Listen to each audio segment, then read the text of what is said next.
has to figure out how to string all these videos together. Yeah. Alright, step 2 of candle making. We're gonna take the wax, and what you really can do is you can use a cheese grater and grate it all up, but this is way more fun. So we're gonna take a hammer to it in the garage. Now we grind up all our wax. Smash it, smash it. Okay, after you get all your wax melted up, toss it into pots. We're gonna take it to the double boiler and get this bad one melted. We're gonna melt it. We got it chopped up in our chop shop. Am I gonna make a video?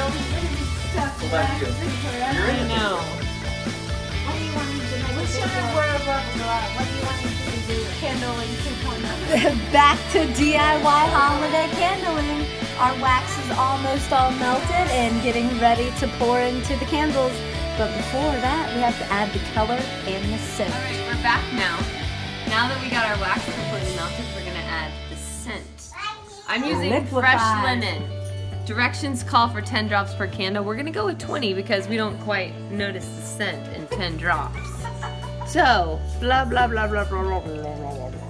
Let me do a couple more. Can you count those for us? That's about 20, 30 drops. Next, we're gonna add our color. And in this case, we have blue.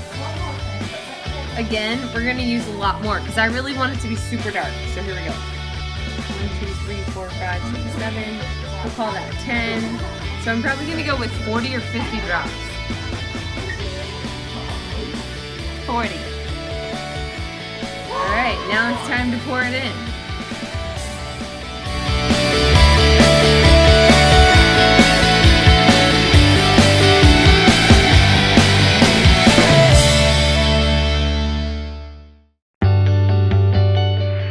Finished product. This is how you DIY some candles.